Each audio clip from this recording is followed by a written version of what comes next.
All right, we got Pops back in the building for another episode of the Balance Podcast featuring the Mentor. And over the years, we've had some heavy discussions on mentorships, right? And oftentimes we kept running into a particular topic that always seemed to linger and has always plagued our community with the fact of having absent fathers in the home and the effects of that and the trauma, the PTSD. What did I say that right? PTSD. Correct. Yeah, and the long lasting effects of not having a father in the home and what that does to a young man in those very vulnerable years as a preteen and up. From your experience with over 50 years of mentorship, what's the cause of that? Like, what's the lingering effect of it? Like, let's deal with what you think the potential cause is and the lingering effects and how that impacts our community and our young men. Well, as you know, I've mentored hundreds of young African American men over the 50 years or so. Yeah. And I've come to the conclusion that it is post-traumatic stress disorder, Wow. PTSD. Yeah. And if you really look at what PTSD is all about, it's after the fact of trauma that has been in their lives for all their lives. Yeah. I just really celebrate the mothers that take on these roles. Both, I tease people, I'm serious when I say it, Yeah. that if you want something done, get a black woman to do it. Relentless. Absolutely. If you want something to give it to a black woman to get it done. They'll get it done. But Yeah. on this particular subject, they can't get it all done Yeah.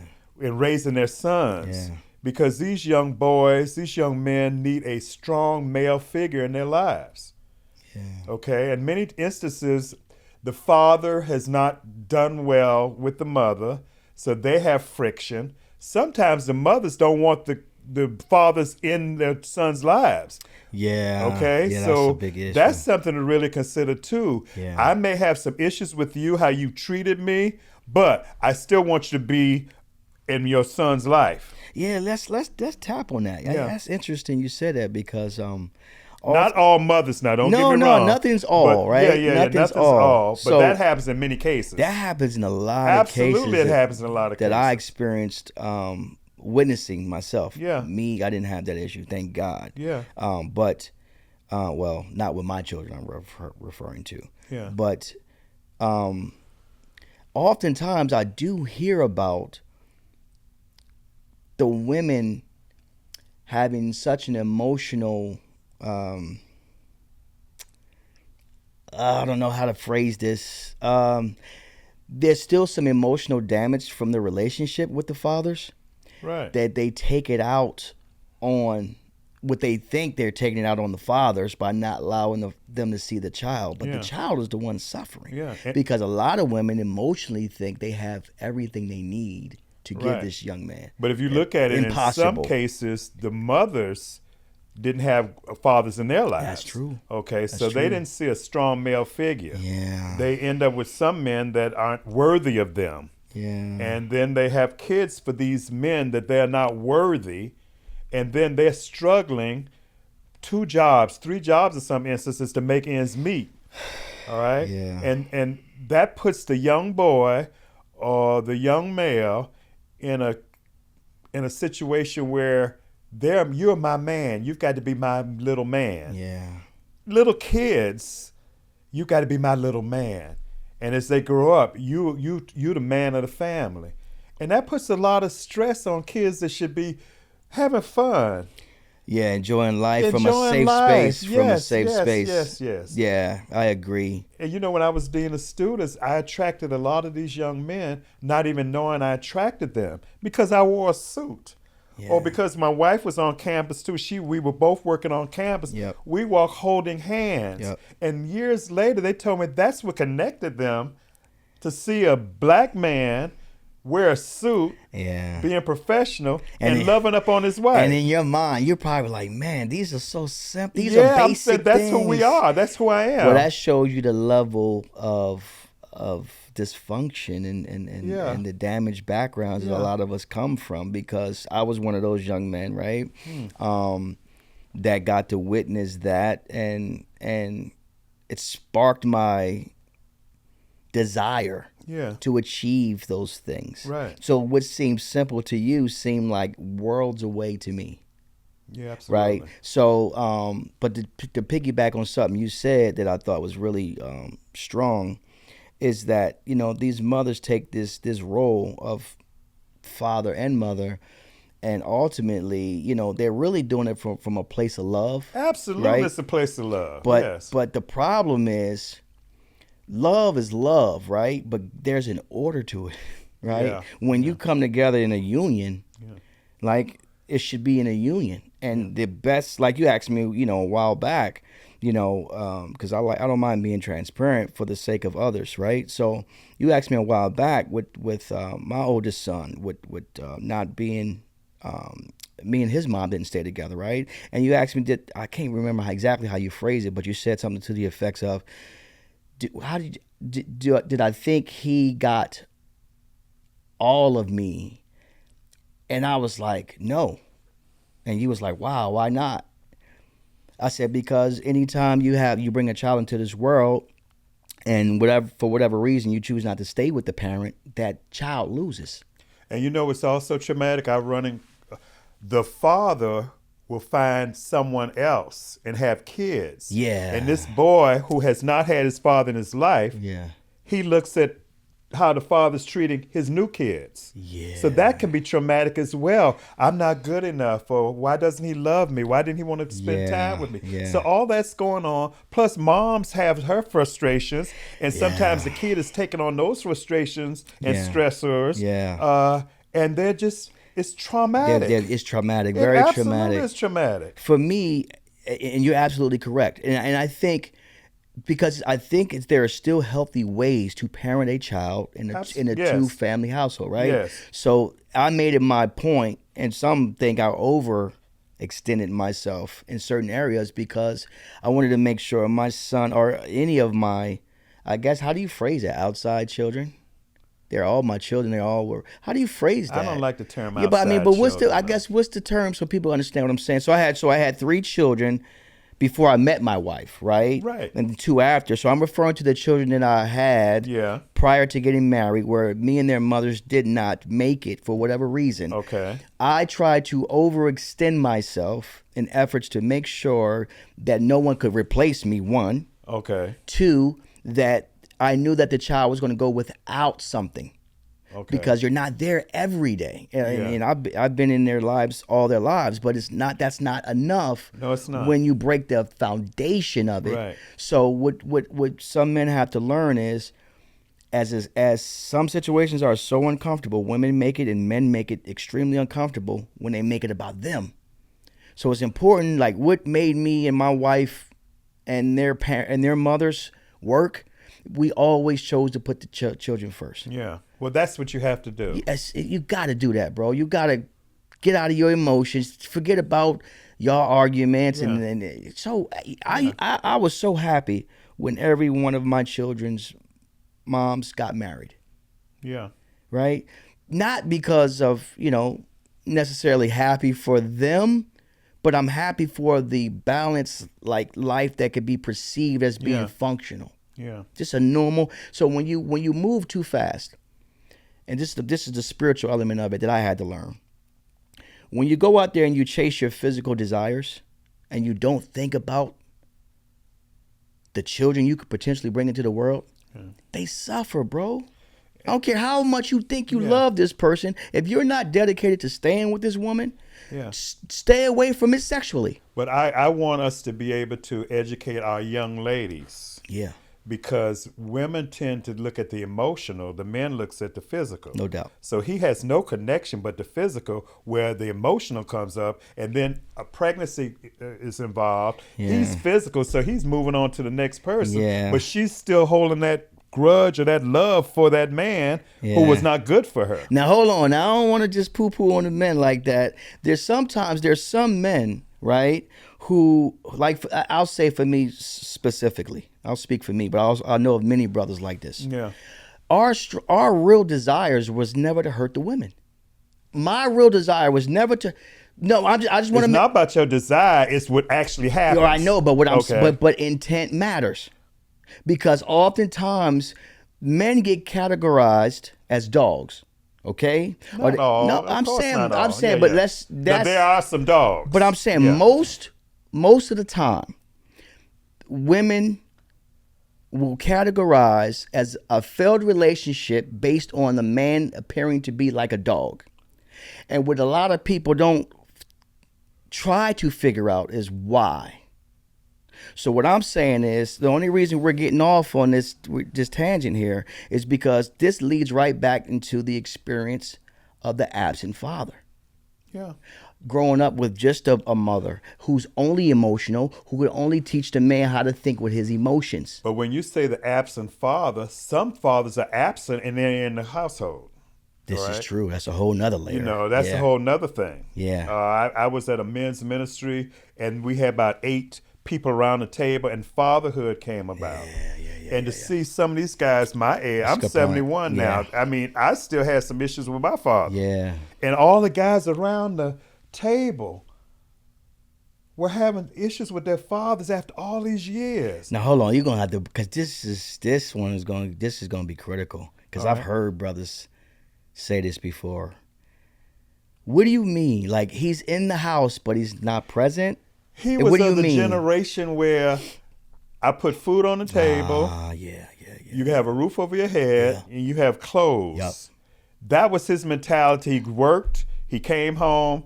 No, and very seldom we had conversations. Oh wow. You know, Yeah. I mean, man-to-man kind of Yup. conversations, or hey, let's go to a game, Yeah. or let's just spend some father-son time. Intimacy, bonding. I never had that. But because he came from a generation where if he served in the capacity of bringing money home, Yeah, a house, yeah, and food, right. he felt like his job was done. That's how he felt. So when he get home, he drinks a beer and he relaxes. Yeah, Or go hang out with his friends. He's tired, or go to the barber shop and hang out. Wow. All right, But he missed the but point. it was never any Wow, bonding. closeness, no bonding with us. And he did what he knew. What he knew. I've got a friend, he's older than I am. He had problems with his father. But we came to the conclusion, give them some grace because they did what they knew. Yeah. All right. So I've gotten over that now. But all the guys around the table, and I'm mentoring a young 17-year-old. I brought him with me. He's never met his father. He doesn't even know his father is. Whole different, yeah. But he's listening to these men around the table. I saw him. He was really, his mama told me when he got back, he was excited like he was with a bunch of men. That energy. That kind of energy and the vulnerability. Vulnerability. And we'll talk about vulnerability later on. Yeah, we're going to definitely touch on But vulnerability. that's traumatic. And sometimes with the mother, you kind of like her little man, but you're also her baby boy. So it's like you getting both, you know. You're my Yeah. man. You got to be a strong man. But in the same token, but you my baby boy, and I'll do anything you want. Yeah, You know? no. So, and I'm not putting the sisters down because Lord knows Without they them, do boy, thi- we be in trouble. Oh my God. Can you imagine? No, I can't. Matter of fact, I remember telling my wife, and this was like an epiphany, man, because like I told you, my intention was never to hurt any one of my children's mothers. But I came to this revelation one day. I was sitting in bed, and I was talking with Jai, and I was like, oh, my God. Now, I've always been present, but I was like, I don't know what we were thinking about, talking about at the time, but it just hit me how hard it is for single women to raise children. Absolutely. Man, it's hard. Yeah, bro. it's hard. And I see my mom do it for most of her life. Now, my father eventually took the lead and got us out of Jersey. We moved to North Carolina and kind of like started a whole new life. Right. And I truly thank my father for that. Yeah. But prior to that, he was just in and out, man. He had a wife. He had another, family. Right. And so my upbringing was very unique. So how did you feel about the other family? Man, that's a difficult question. Because that could be traumatic, like I mentioned earlier, Yeah. where you see him giving love to. Yeah, nah, oh man. I was a little different as a kid. I was just grateful for what I got. I didn't think about what I missed until I saw different. Does that make sense? Yeah. Like, I was just grateful when he came by. Whenever he Wow. came by, it was good enough for me because Yeah. that was my reality. Yeah. When I got older and I experienced men who were always in the home, Yeah. who had loving wives and family and relationship, and then I'm like, wow, I missed out on that. Yeah. But what I did was is, some people kind of like use or look for excuses to be subpar. I look at it as if God allowed me to grow up that way, because truth be told, the kid had nothing to do with it. Right? This is just what I'm born into. Yeah. The cards you're dealt. If God allowed me to grow up that way, it was for a reason. I was just telling my wife the other day, I look at my youngest son now, and he literally is the manifestation of Theo Huxtable. Yeah. I'm talking about literally. Well, you need to tell Theo Hux. God bless Yes, that brother. my man. May he rest in peace. God bless that brother. Yes. But he was Michael Jamal Warner, man. You remember you told me that when you were young, you'd be out in the Bro. streets, but you would make it home to see the Cosby Show. No question about And it. always looked up to Theo like Yeah. they're living the life. Yeah, And I look at where you are today. Yeah. You are living the Cosby life. But see, Who would have thought? Yeah, but see, that's the balance, right? Had not I've gone through what I went through Yeah. and didn't use it as a crutch, Yeah. my son doesn't get to reap the rewards of me fighting for everything I didn't, or I felt like I didn't have. Sure. Right? Yeah. So now he gets to build one day a platform for my grandchild that's 3 times elevated from where his father started. I agree. So oftentimes we got to look at these situations and not just to feel, oh, woe is me or woe is my community. Yeah. And like, yo, we are in a position where whatever I went through didn't break me. Yeah. It didn't kill me. It made me stronger. It made me better only for one reason. I continue to seek to be better. So the narrative I want to push is, I went out and sought a mentor. I went out and sought higher education. I went out and sought. But what pushed you to do that? I came from nothing, Okay. right? So I wasn't good with growing up as a welfare recipient. I wasn't good with tampering with gangs. I wasn't good with being on the block, right? There was something in me that had a heart. I'm just like, it got to be more than this shit in life, bro. Like, I can't. I saw my mom struggle. Right? I seen her struggle with drugs and get over drugs. I see my whole family struggle with like poverty. So for me, it's like unconscionable for me to sit here and accept this. You think I'm gonna sit here and repeat this? So it burns me up when I see people come from where I come from and stay there. Well, I think one of the remedies, I wrote it in my book, Help Them Pull Their Pants Yeah, Up. yeah. I talked about how I recommend that mothers look for a mentor for their sons. Yeah. Find that man. Yes. I called it that man. Yes. That man could be in your church. That man could be in your community. That he's not trying to hit on you or what have you. He's a professional, He's godly serving. man. Yeah. And reach out to him. Yes. Okay? Yes. Reach out to him. This young man needs to see a strong man, and particularly a strong black man. No question All right? about it. Because if you look at the toxic environments many of them come up in, they do what they see. Yeah. They do what they know. Yeah. So what they see out there, men just playing off on women and being disrespectful and things of that nature, Yeah. they absorb the toxic environments from which they live. I want to make sure I pinpoint something. Yeah. Because I'm seeing a narrative that I want to jump in front of. And sometimes I feel like I'm the only one seeing it because I'm the one who's supposed to say something. Yeah.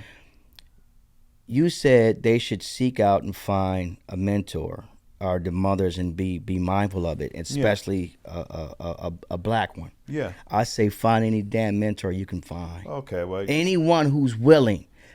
So what I'm saying is that was a strong, effective narrative a generation ago.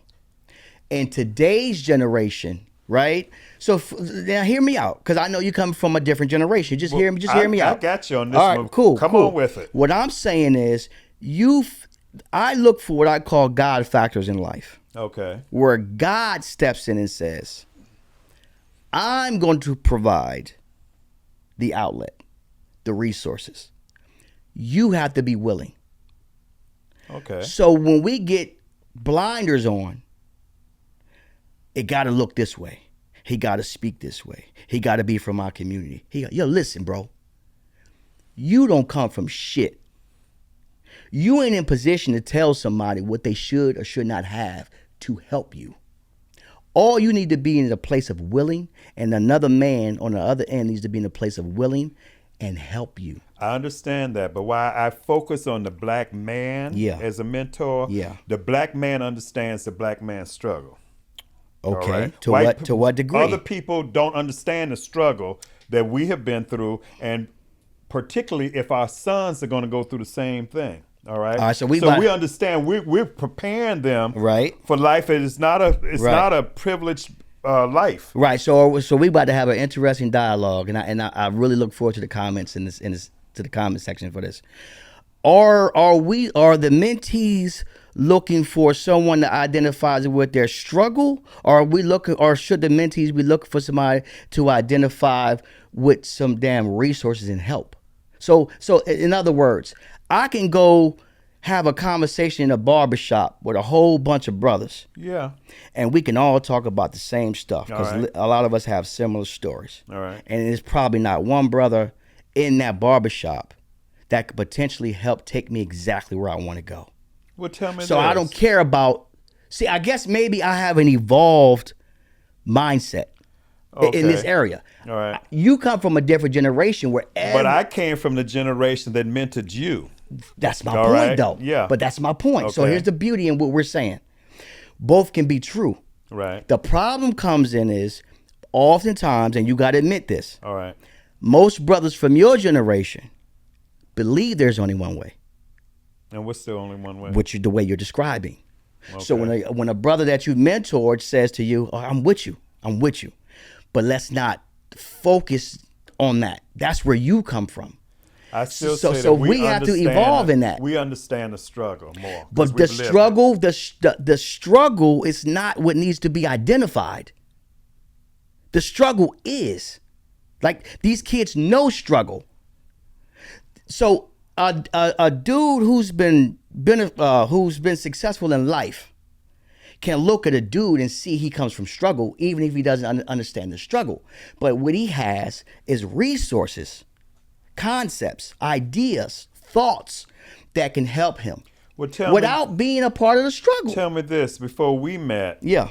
What kind of mentors did you have of other persuasions that said, hey, I want to help this young man? None. But check this out. Hold on. But I looked at you the first time.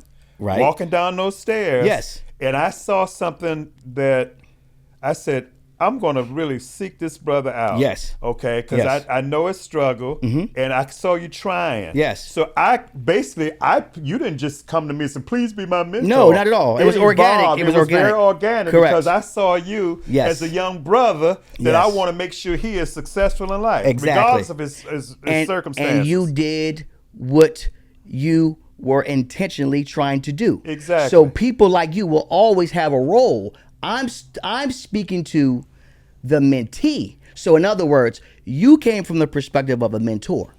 Okay. You saw a brother that came from area that needed help. Most of all of them that I mentored, I saw it. Facts. But I'm talking about the mentee. The mentee should be open and willing to get it wherever he finds it. Right? Okay. You don't tell a brother, white, black, or Hispanic, nah, bro, I know you can help me, but you ain't from my hood. You don't understand my struggle. When he's identified ways he can help you. Right? That's what I'm saying. But we'll talk about this later on about vulnerability. Yes. Okay. Yeah, we can go into it now. When a young black man sees me being vulnerable. Yes. I connect. Immediately. Because I'm authentic. Yes. And I got issues too. Yes. All right? Yes. So then that comes with reciprocal mentorship Uh-huh. too. But we'll talk about, I guess, that later on as Yeah, well. yeah, yeah. But let's But let's just deal with the vulnerability part real yeah, quick because you did make a good that's statement. the connection. But when you said to me, when you said how you sought me out and you knew like our relationship was completely organic. None of this was like scripted. Like Oh, we just absolutely lived not. and It we was saw just each other and we yeah, kept talking yeah, and you start I expressed the need, yeah, you expressed a desire to want to help and yeah. it just organically grew. Right. But you know what I noticed? I'm talking hindsight now. When Yeah. I look back, Hmm. because of my vulnerability Yeah. to be transparent to you Yeah. and your vulnerability to be transparent to me and help me. Guess what happened when this is gonna go right back to our last point. Guess what happened in my life after me and you started developing a relationship? I was more comfortable having conversations with older white men.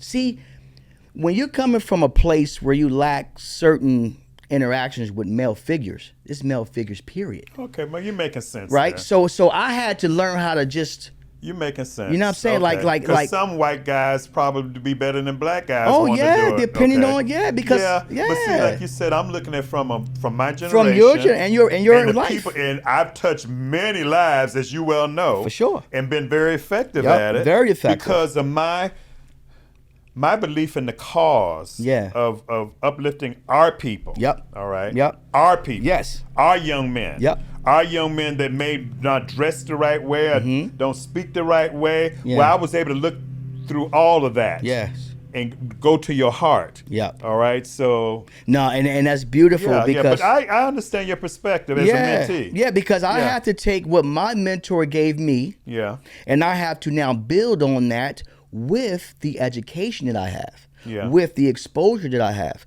Yeah. Because after you, I was able to have good relationships with some of my professors Yeah. where we had conversations outside of the classroom, Yeah. right? It even opened up my relationship with my older white professors, female, because now I was more comfortable with interacting with professional men and women in general because of my natural organic relationship with you. So it's like I told you, there's many ways you mentored me, not even saying a word.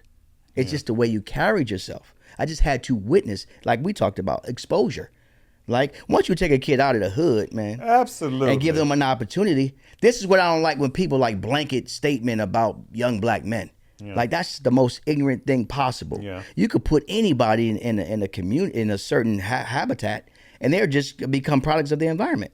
I don't care who they are. Yeah. So you have to give people a fair chance once they've reached exposure. Once they've sought and found opportunities to grow Yeah. and to evolve, meet them there and give them a fair chance. It's easy to say, well, this dude, I can't help this And dude. Lord knows I met you there. No doubt about Yeah, it, right? But met see, you there. but you met me at a place where I was vulnerable, Yeah. and I was And that openly was, vulnerable. see, a lot of the young brothers, they don't like being vulnerable. Nah. And they just Nah. keep it inside. But a lot of us, and I know a lot of brothers, if they want to admit it out loud, they know I'm telling the truth. Yeah. A lot of us, because a lot of us were raised by single women, are too damn emotional in the area of getting upset too quick. That's why so much violence in our community. In the area of being vulnerable, being transparent, pride, ego, right? I know right now to this day, one of the things you like about me is like this dude he's just real. You've always been very real. I don't give a damn. Like I'm here I need help, bro. Me trying to come present myself to you as I got it all together is ass backwards. Like it's nowhere where I can go if I think I got it all together. But see, that's where reciprocity comes in mentoring relationships. Here we go. Because you mentor me as well. Yep. I mentor you, you Yep. mentor me. Yep. Like you just pointed out something that made sense to me. Because I'm stubborn as you are. You are very stubborn. That's right. You are, so are you. Yes, But right. what I'm saying is, Yeah. I looked at your perspective, looking beyond just black men as mentors, and I got it. Yep. All right. Yep. I Because got it. and you only got it because your intention was always to serve. Yeah. So yeah. you're not fighting me on it. Yeah. I just had to present it in a way you understood it. Yeah. Well, one thing you said, a lot of things have been profound over the years that you said to me. But remember, I was telling you, like, I really didn't succeed like I wanted to in life. Yeah. Okay. Yeah. And I said, well, I could have done much better. And then you came to me and said, but you're a servant. Yep. Because I said, well, I probably have a whole bunch of money, by virtue of my personality and That's be able to not your connect with currency. people. Yep. But you immediately said, you're a servant. Yep. You're a servant. Your currency is in people. Yeah. Right? Your currency, because I know the people you know, and we ain't gonna go in no names. Yeah. I know what you were capable of, what you chose to do, what you didn't choose to do. You decided intentionally to pour your energy into underprivileged young men who I would say your success rate got to be in the 80s, 90s. Yeah, it's pretty good. Right? So we talking about collectively. It's pretty good. Collectively, you're a multi-millionaire, right? You sitting there like you're my right? legacy. You doing really good, brother. Yeah, I do. So your currency, and this is really important for people to understand, and especially in the age of social media. Yeah. Don't get caught up in people shining, bro, or what's perceived to be success. Yeah. If you're down here and you're living your life according to someone else's dream, Yeah. bro, you're doing it wrong. Like, your currency was in people, and I dare to say, if you cashed in your currency, Yeah. right? Yeah. So this is the life God chose for you, and you said okay to. Right? Yeah. And you see and this is what I And thank he God still for. blessed me where I'm living. Very comfortable. Extremely comfortable. So my wife and I, right? we're enjoying our lives, man. And so what's the beauty of that, Pops? Right? When you do what you're supposed to do, Yeah. you get everything But you need many of those anyway. mentees now mentor me on a lot of stuff. And my daughter, Summer, says, Dad, you need to learn stuff instead of calling your mentees every 5 seconds. Yeah, and you they comfortable. do it for you. You got comfortable. Okay. Yeah, that's one of your perks. Yeah. That's one of your perks. That's one of my perks. Look. I could call any of y'all and say, hey, I need this, or I'm having problems with this technology. And We'll drop whatever. yeah, Carol and the moms will be saying, Gil, stop yelling it. at Hey. them. I said, they know who I am. You earned it. But at the end of the How day, many people could talk to you the way I talk to zero. you? Zero. Zero. That's why I see your sons looking at me Yeah. sideways Right. like, when we have these conversations, it's like, you talking to my daddy like right. that? Yes, zero. He earned the right to do that. Right? But that's the beauty of it, because if you stay in these relationships long enough, Yeah. man, it becomes exciting, because it's like, you may grow up without something. God will find a way to give you what you Absolutely. need, man. Yes, He yes, always yes, answers.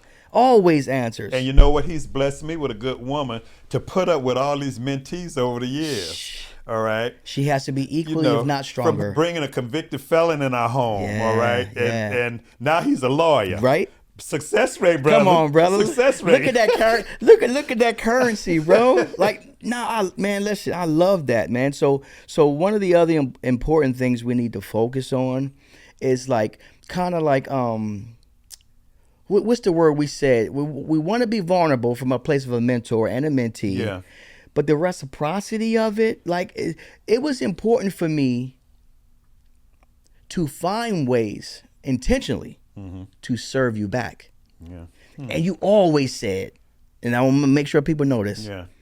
I don't need nothing from you. Only thing I didn't need say it from you. like that. This is what you said. This is how I heard Oh, it. it's not that I'm. No, you're telling me. okay, You said I don't yeah. need you to do anything for me, Yeah. but give back. That's Yeah. you said that for I say that to all my mentees. almost 30 years. All of them. Nothing. Just give So back. when and I help call you somebody about else. a young brother I want you to talk to, No question you better about be it. ready No to talk question to them. about it, And they right? all know that. And Yeah. that legacy Yeah. will live on long when you're gone. Yeah, absolutely. And so if we focus more so on how, because the older I get, I start thinking like, okay, how do I want to be remembered? Yeah. Right? It's less about money, less Yeah. about success, less about fame and all that stupid stuff. It's like, how do I want to be remembered by my family first, but then my outside? How did I take advantage of? Because I feel like I'm blessed. Yeah. You are blessed. Right? Like I'm talking about abundantly blessed, but a lot of people wouldn't have taken my story. True. They wouldn't walk in my shoes. If they had to go through what I went through, they wouldn't walk in them. They'll say you're blessed now, But but you that's know only what? because of We connected enough God factor. organically Yeah. where when I jump in your case, normally you wouldn't take that. Right, All right? right. But you would just sit there like, yeah, you're right. You're Yeah. right. You're right. You're well, one thing I'm good at, and one thing the hood teaches you really quickly. What? I know a bullshitter when I see one. Okay. And I know. Like you told me one time, game knows game. Yeah, game no game, Yeah. and real recognize real, no matter where you are in the Yeah. world. Like it's Yeah. the energy that produces when a person is really wants your best Yeah. out of you. Like they're not just demeaning you and talking down on you and make you feel. No, no. this dude is intentionally trying to give you information Yeah. to make you better than Yeah.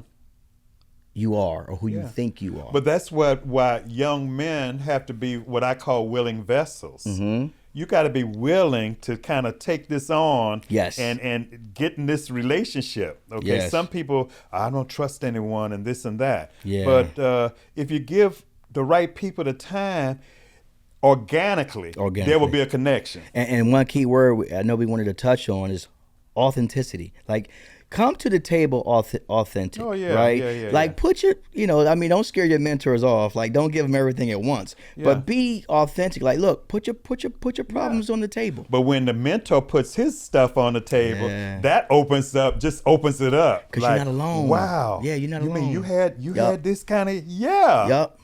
Yeah. I Yup. got issue to this day. That's right. And so they sense a vulnerability like, oh, that's when you connect with people. Yeah. You find you be authentic, you show your vulnerabilities or your issues. Yes. Not that you got to tell the whole world, Yep. the whole Yep. world, Mhm. but it just works. And it works. So what I Yeah. noticed is, I kind of, I don't know if I coined the phrase, but for me it was original. I look at society more from a place of culture versus race. And I know a lot of my older brothers, especially my OGs, they challenge me on this, but I have to share what I believe God is showing me. yeah.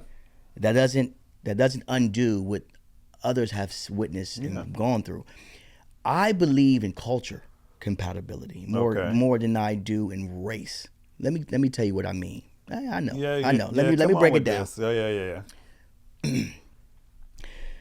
There's pockets of people throughout our country who have similar upbringings, who have gone through similar situations in life, both in their younger phase and their older phases, that we can identify with, and we never have to talk about race. Mm-hmm. For example, there's someone somewhere in the country that will know exactly what I mean when I say we used the gas heater or the whatever, that propane tank for heat. Mm-hmm. You think that's restricted to race? I hear what you're saying. So we gonna be able to touch in a place where culturally, where we are from, what we've experienced with our families, we will have similar stories. Welfare babies, they got stories all about themselves. There's more white people on welfare than black people. Absolutely. Right? Yeah. And then some Latino brothers is right there with us, right? Yeah. So so poverty aside, set poverty aside, right? Now watch where I'm going with it. Just forget race. All right, come on with it. Let's focus on poverty. How many people fit in the pocket of poverty in America? Yeah, quite a few. So they belong in a culture because that poverty produced a mindset. That poverty produced a thought process. That poverty produced learned behavior. And now there are some nuances that's tailored to race, because race plays a role. You don't dismiss race. But what we do in America, we make everything about race when it's more about culture. I understand that, but when you talk about the culture, and I'm not saying all white people are this way, but if you talk about their culture, many of those that are poor are able to say, well, they could look down on us. All right, like a lot of them are racist. Right, but see, all right? But I want you to hear what you just said. Okay. You just spent it into race. What I'm talking about is, see, listen to what I said carefully. If you put people in a pocket of poverty and you say if you put we in a stadium, a football stadium, and there's 60,000 seats in there of all races, and someone's at the podium and they're talking on the microphone. It says, everybody in this stadium that grew up on welfare, raise your hand. And if 50% of the people raise their hand, of all races in that stadium, they're going to be able to get out of those seats, congregate in another area of the stadium, and have very similar conversations. And they're meeting on a culture based on poverty that created mindset, behaviors, thoughts, and everything that made them think as a impoverished person in America. Then there's layers to that. But if you or anyone else make you focus on race, that'll take the dominant position. Why is there such a large segment of racists are poor white? Because most of the time with poverty, there's ignorance. Okay. That's a fact. Right. So a lot of people in poverty are poorly educated. They're poorly educated to think that, okay, I may not be doing well, but I'm better than they are. No. Listen, when people are poor, okay, when people are impoverished, they are looking for an excuse as to why. That's a human natural behavior. Most people deflect. Many people, you have to teach people to look inward, right? Well, it's my generation. Because if you wanted to be honest, there's probably more racist black people than white people. But I'm saying it's because of the history of the country. But what I'm saying is most of the time, if you really look at racism, it's based on ignorance. It's a lack of. Now you get some people who in these pockets who feel like they go on and they get educated and they still feel the ways as they feel. Yeah. Now we're talking about heart issues. See, we can start dissecting it. We just have to agree to disagree because you have to understand my generation. I came up in the 50s and 60s. Right, but right? what I'm saying has no time associated with it. I'm just speaking truth. I'm just speaking facts. You're talking about a time in history. And you're talking about... I'm talking about right today. No, but see where you went. Today, what we're dealing with today. I know, but what I'm trying to tell you is that anytime you get a segment of people who are poor, you can convince them of anything. Okay. Right? Yeah. Because most people don't even have an opportunity to even think about life outside of eating. So how can they even be educated enough to know that you're fighting with this dude over here? You got so many things to worry about before you talk about race that it's scary. Well, we just have to agree to disagree. Well, I'm telling you, it's just the truth. But that's your truth. Yeah, and that's the beauty of life, though. Yeah, right. I hear you. Because guess what? You try to have the conversation you're having with my son and see how well that goes. About race? Because life doesn't stand still. Life evolves. People get lost.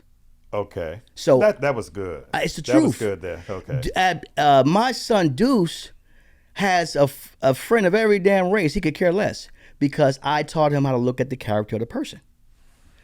If there was not a Martin Luther King, you still got to teach them their history, though. You keep saying like one undoes the other.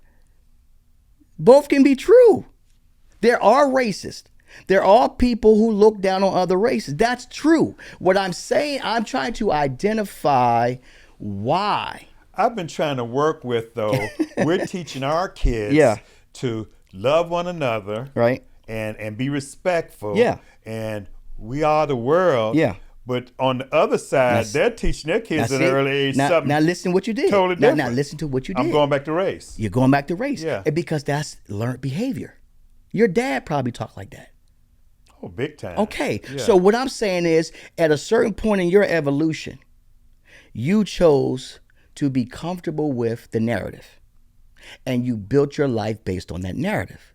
Now, when there's another generation that comes about who has more resources, who has more opportunity, and dare I say, opportunity for further education, without the block of experience, they can look at life from a different lens. Okay. So it's incumbent upon us to continue to grow and elevate that platform, not to destroy those that came before us and what they had to say.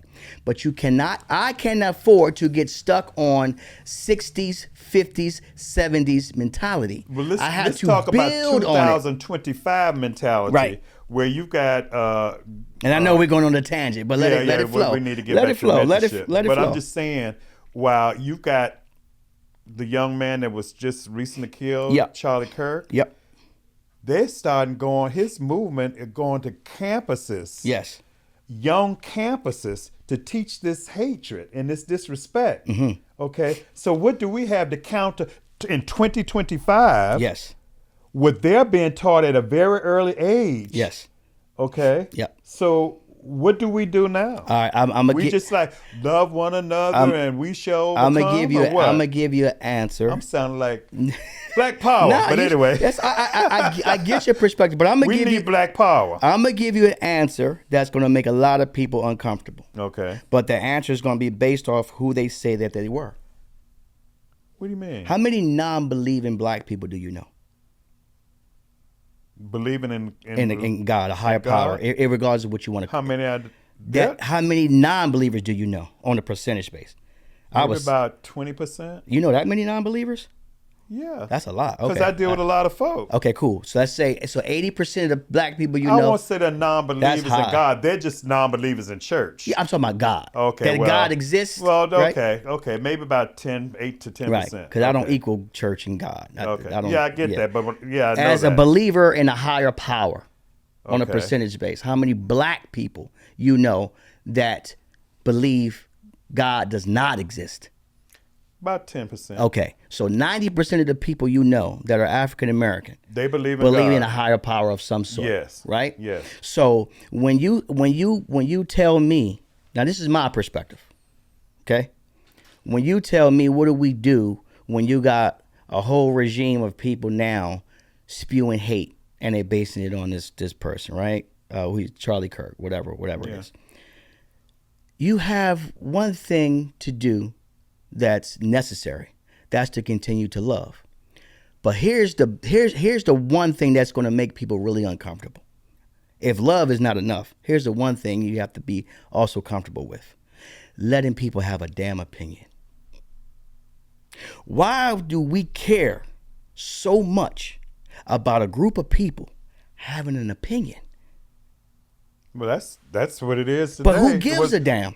Yeah. You could say that. Yeah, who but gives the a majority damn? of people I know care about what other people think. And that's the problem, Well, though. that's the problem. Right, but so let's deal with that's a major problem. That's a major problem. So let's Okay. deal with the problem. So that's just that you did that's go human. with psychological there you things go. there, But okay? most people are running from what they are lacking the themselves. overwhelming majority. So what yeah. I would say is, when the dude died, I felt empathy for him like I would anybody well that died. Yeah, of course. So I didn't get into, oh, I feel sorry that he died, but with the hate he spewed, blah, blah, blah, blah, blah. I didn't get into that. And I'm going to tell you why.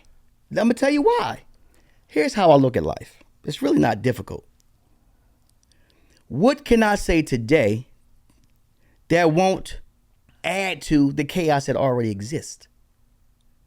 So if my opinion just goes right into the bucket of everyone else's, then how am I pushing the narrative forward?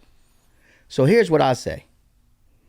I think someone in this country should be able to say how they feel and people believe them. But they should have the right to say it as long as no one's physically being hurt. Oh, okay. Of course. And that's a given. Yeah. They should have the right to say it and they should not be killed for it.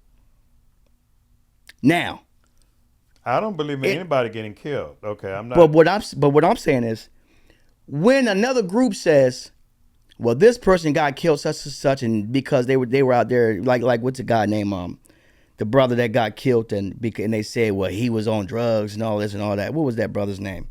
In Minnesota, I think it was. Well, they say that about a lot. The one that got choked out. I don't know why I'm just losing They this. say that about a lot of Right, black that's my people. point. Yeah, Okay, yeah, so yeah, if they choose to do that, see, here's the problem.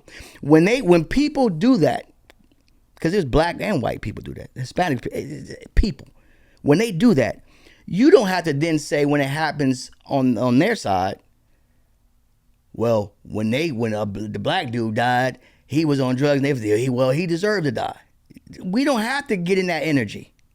When a person, for example, let's take Donald Trump. Let's take Donald Trump. If Donald Trump comes out and says, or secretly says, I'm for this people, I'm not for that people, which he hasn't came out and said.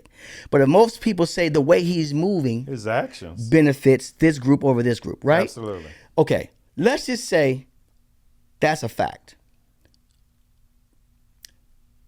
What can you do about it is a bigger question. Most people harp on what he's doing and cry about what he's doing versus figuring out a way to benefit from it or prepare yourself for what the inevitable is to come.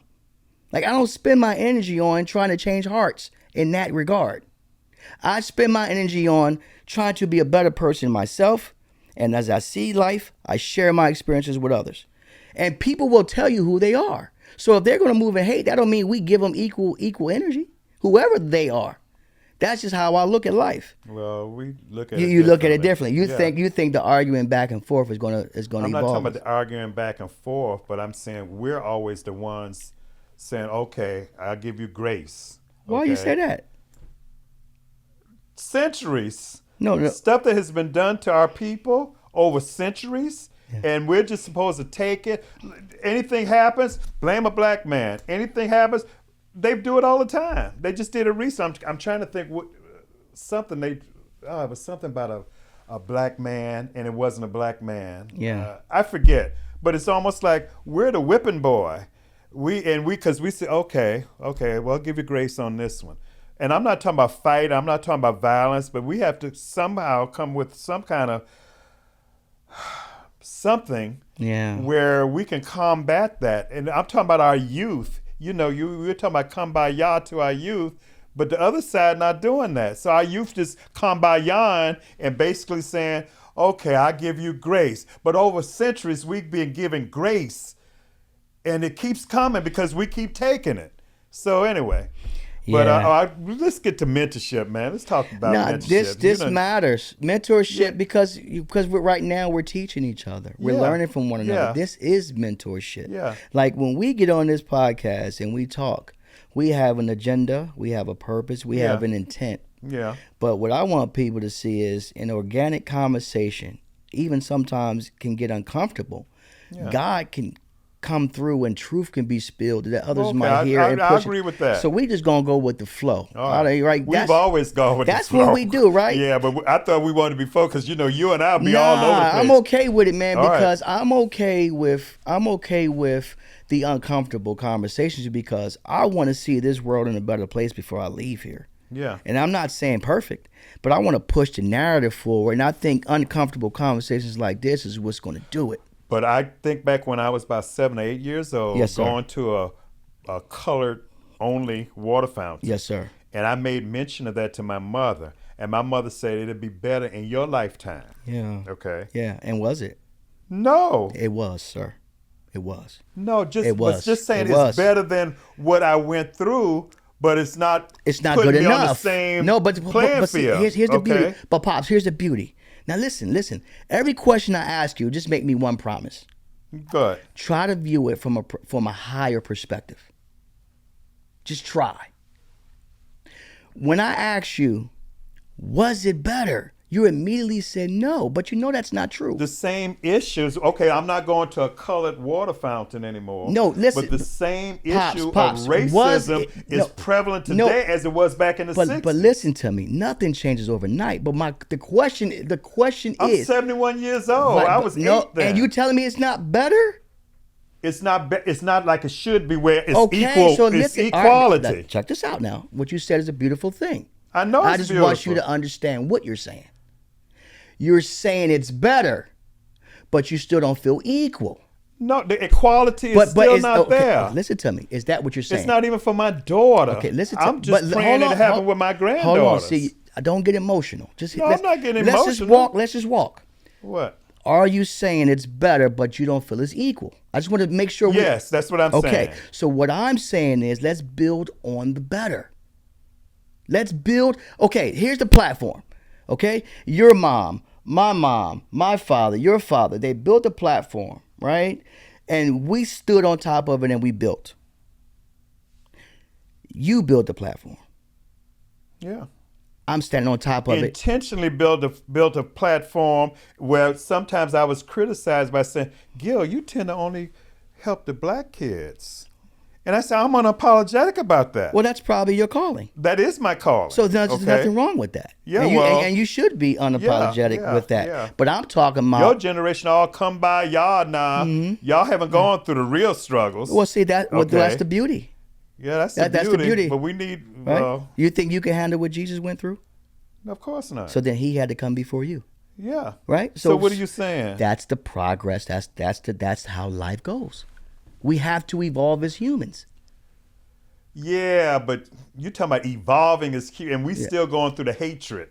Yes, we are. Because y'all evolving. Yes, we are. You know. Yes, we are. Well, we are. This is. Well, we got to agree to this is just two generations have different perspectives, and I respect your perspective, and please consider respecting my perspective. I was birthed from your perspective. Absolutely. So I don't have a choice but to respect it. Yeah. So I am only here because what was built before me. Yeah. This country is only better because of what was built before me. So you have no argument with me with that. Yeah. Where the problem comes in is when we're trying to push the narrative forward. See, I don't want to go back. I don't want to go back. But you're talking as if our kids need to know our history. You're kind of saying like separate narrative. You're doing like read the history and the struggles and all like that. This is what your generation does. What? You take what I said and you try to fit it into what you're. Why would I say to not know your history? You said we have to move forward. I literally just said we have to move forward. Before I said this is what we do, y'all. Right, okay. right. Yeah. I was built on the platform of your legacy. Okay. Yes. Taking down my history is destroying me and everything that came before me. That would be crazy. It would be crazy. What I'm saying is, how do you push the narrative forward? And let's look at the energy narrative forward by becoming more in a positive way. Okay. And more wanting to be educated on certain things. Okay, I like that. Because you don't have to go to college. You know, I like everybody that. says you got to go to college. No, I like that. No. I love that. More independent. Trade, do something, you know. More independent and more what you said? More independent and what? You know, at my age, you better get it when I say it. But I like that. Okay. All right. What's wrong with that? Nothing. Are we agreeing? Yeah, we're agreeing. Well. I just think the world could be in a much better place if we can have uncomfortable conversations with people who disagree with us. Yes. In love. Yes. But that's the problem. Love. That's the problem. Yeah. Okay. Listen, I'd much rather a racist tell me he's a racist. I know exactly how to move. I think we could coexist. This is shocking to a lot of people. What bothers me is the people who are unauthentic or inauthentic. They tell me who you are. I'm okay. I don't get up and get excited about life because I want to prove to someone else I'm perfect. So if you're coming with your imperfections or your stances and your opinions and you're expressing that to me, I'm okay with that. Just don't allow you can't afford to be in a position of power and say that you're a racist. So we need to weed out people who are in positions of power. That is racism, you know. You have to have power to be a racist. No, I didn't know that. Teach me. That's what racism is. Poor people can't be racist? No, what I'm saying is the people that are in power. Yes. Those are the people that are racist. Okay, they have power. Okay, so let's deal with that. I believe because people say, "Well, you're a racist." Because I'm not saying I don't like white people. Don't get me wrong. You don't like racist. Yeah, I don't like racist. I get it. Yeah. I don't think anybody of good sense. To be a true racist, you have to have the power. We don't have the power. I disagree with that. Well, you need to look at the definition. Okay, that's why I said teach me. I used to teach this stuff. Yeah, that's okay. People don't know that in the areas of power. Yeah. where a person is proven to be a racist, Yeah. proven to be a racist, Yeah. not people's opinions, Yeah. proven to be a racist, they should not be in places of power. I agree with that, 1,000%, because the narrative can't be pushed forward. But how do you collectively get there if 2, 3, or 4 opposing sides just keep talking about what's being done to them? There always has to be some give. There always has to be some grace. It's just that There always has to be some it's love. just that we're the ones that always give. That's from your perspective. From my perspective. 71 years worth. Yeah. Young Yeah. snapper, young little. Nah, and look, little 40. What you 55 I'll now? be 47 this year. But listen, I tell you what, I wouldn't go to another country. Although I have contemplated it. But I would not sit back and ask myself honest questions. Would I take my family to another country? Is it that bad? It could get that bad if we don't get it together. But as of now, I feel like it's still some fighting that needs to be done. And I think there's some salvation that could be had if we could just push a narrative forward by allowing people to have uncomfortable conversations. I'm okay with it. I really am. A dude could tell me in a respectful way, of course, I'm a racist.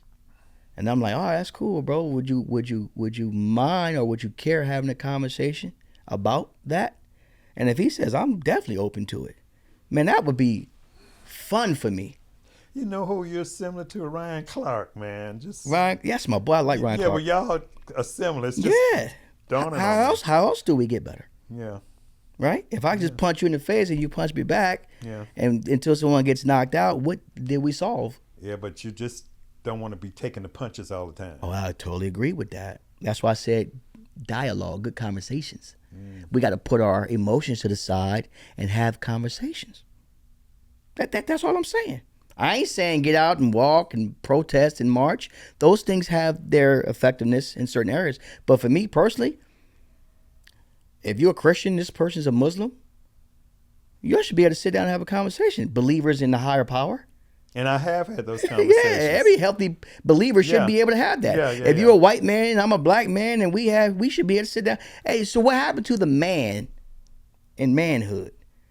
Since when I got to call you a racist, you call me a racist, and we feel tough from over here. See, it gets uncomfortable when you sit a man down and he can't go nowhere. He can't use his fists to defend himself. Now, use your words, use your beliefs, use your education.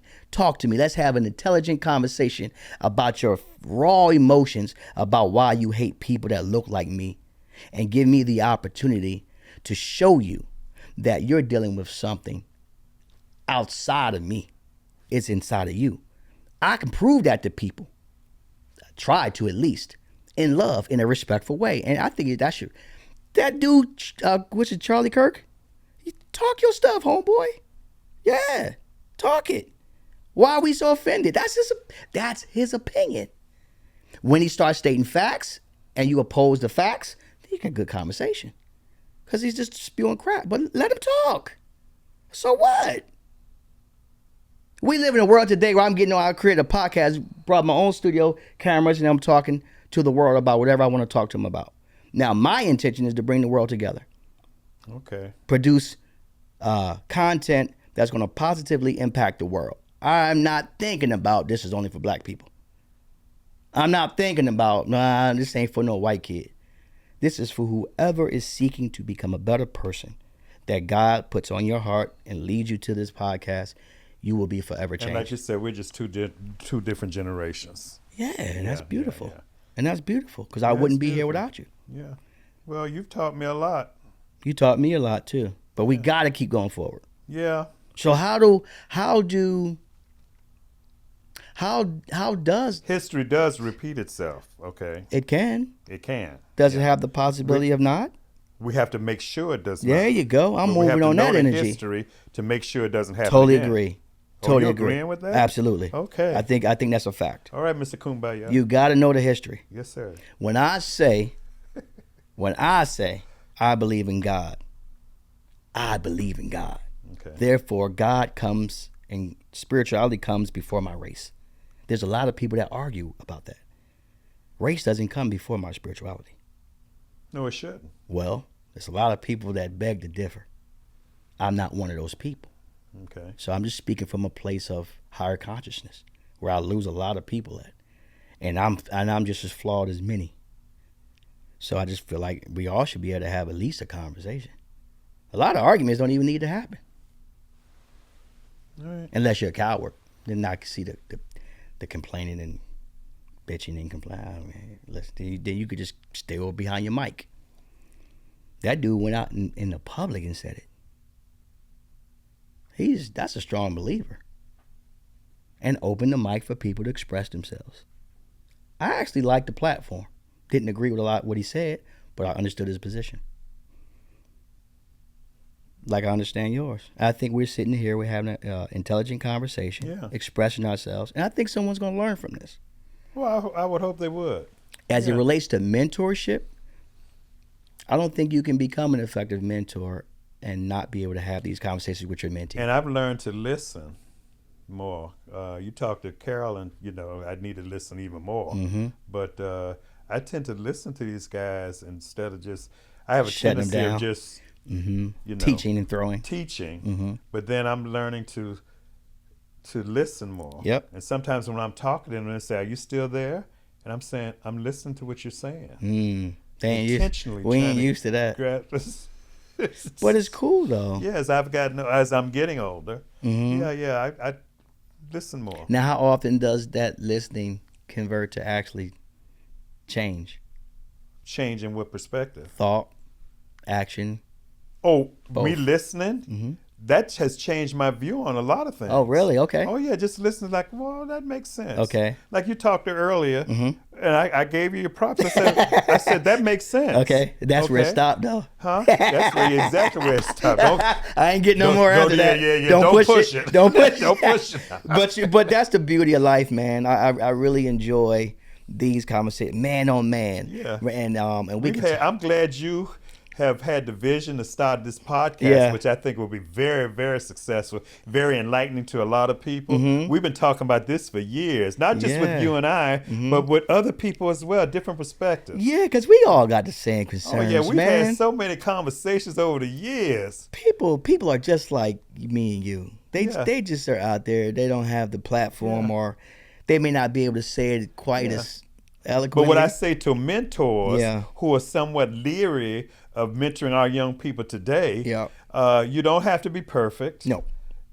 Just listen to them. No. Don't be too judgmental, and just be authentic. Yes. Not bragging about what you've done in life and all like this kind of stuff. Yeah. People don't want to hear that. You know what? I want to jump back on something you said earlier about like as far as defining your success. Cause, I like that currency thing you said. What was that? Say that again? I served. You probably forgot it now. No, I know. I like that currency. Yeah, your currency is in acts of service. That's how you're paid. That's how you pay your dues. Okay, like that's how you earn your credit, right? Others chase things. Others chase. And just no judgment. I'm just saying. Some build businesses, right? Some build huge investments. Yeah. And that's what they chase. That's what they serve. Yeah. Your acts of service, like you serve people. That's your currency. And I like that currency. That's true. And if you compare your job to someone else's job, I think you're way successful than a lot of people that we perceive as successful, because your currency expands. Equally, you're like I'm trying to think of one of the most powerful corporations out that's like sustainably been high earners. Man, you're like the Pepsi, bro, of mentorship. Oh, trying to coin a phrase. You know what I mean? Why not Coca-Cola? Coca-Cola. Right? You're I prefer consistent. Coca-Cola. You like Coca-Cola? They're not paying us or I'm about to whatever. say, hey, Coca-Cola, Yeah, did you right. hear I gave you a plug? You're right, exactly. Right. But I mean, like, if you start measuring it based off of your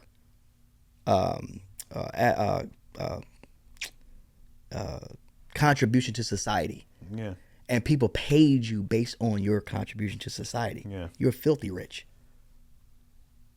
Literally. One thing I enjoy is the reverence when these young people who are not grown men. Yeah. They just respect me so much, and I feel that. Yeah. You know, the Yeah. love. I mean, the love. And that's It'd important be too. years I hadn't seen each other, and then we start, when we do see, we hug like yeah. for almost like a minute. We're happy to see each other. See, that's something you missed growing up that Yeah.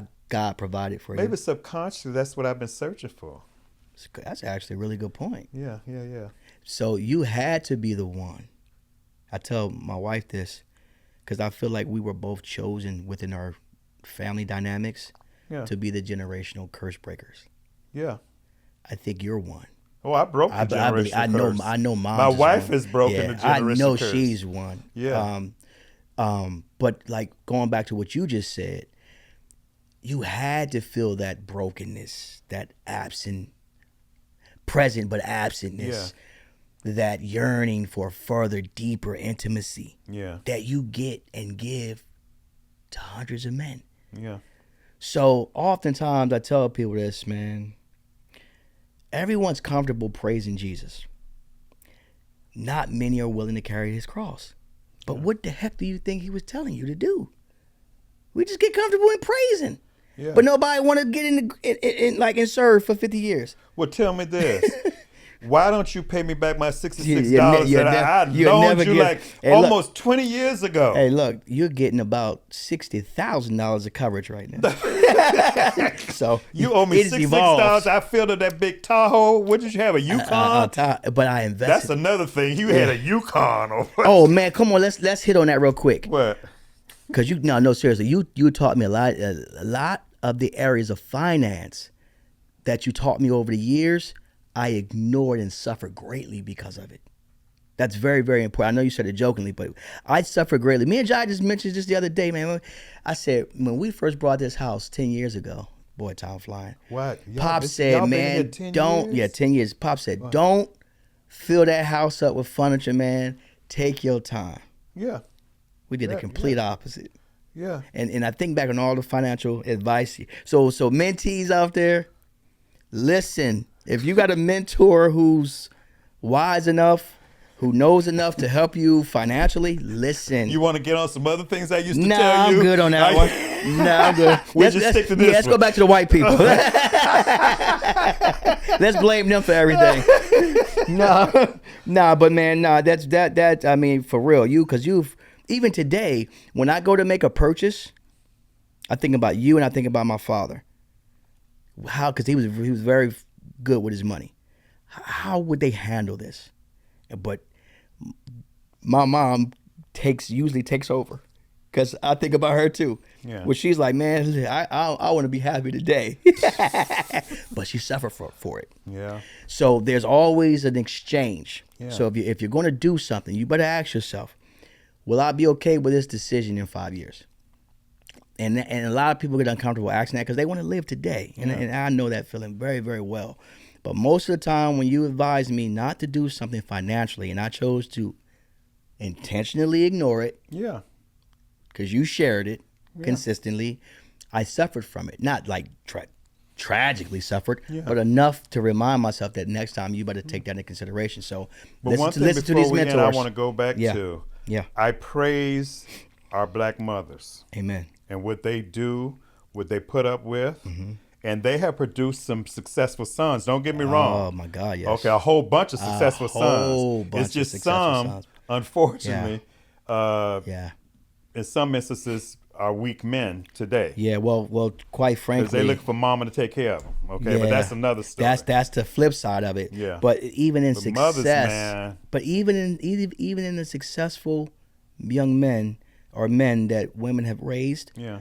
still have lack. So both can be correct. Yeah. So the mom can never fill that void, No, but she can do enough that Yeah. he can become successful. Yeah. But he will always lack Yeah. in that area unless Yeah. he seeks to further It's a almost relationship. like a craving. Like, Yes.